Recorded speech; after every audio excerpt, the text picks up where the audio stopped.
ಭಾರತೀಯ coast guard ಅಧಿಕಾರಿಗಳು ಅತ್ಯಂತ ಸಾಹಸಮಯ ರಕ್ಷಣಾ ಕಾರ್ಯಾಚರಣೆಯಲ್ಲಿ ಅರಬ್ಬಿ ಸಮುದ್ರದಲ್ಲಿ ಪನಾಮಾ ಧ್ವಜ ಹೊಂದಿದ ಸಂಶೋಧನಾ ಹಡಗಿನಿಂದ ತುರ್ತು ವೈದ್ಯಕೀಯ ನೆರವಿನ ಅಗತ್ಯವಿದ್ದ ಚೀನಾದ ಪ್ರಜೆಯನ್ನು ರಕ್ಷಿಸಿದ್ದಾರೆ.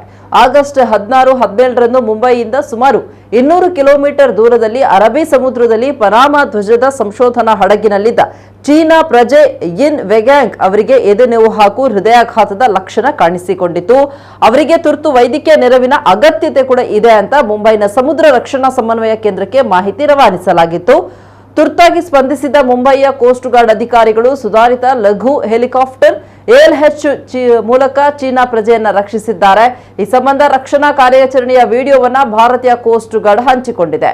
ಕತ್ತಲು ಕವಿದ ವಾತಾವರಣ, ಪ್ರತಿಕೂಲ ಹವಾಮಾನ ಪರಿಸ್ಥಿತಿಯಲ್ಲೂ ಕೂಡ ತುರ್ತು ವೈದ್ಯಕೀಯ ನೆರವಿಗಾಗಿ ರಕ್ಷಣಾ ಕಾರ್ಯಾಚರಣೆ ಯಶಸ್ವಿಯಾಗಿ ನಡೆಸಲಾಗಿದೆ ಅಂತ ಅದು ತಿಳಿಸಿದೆ.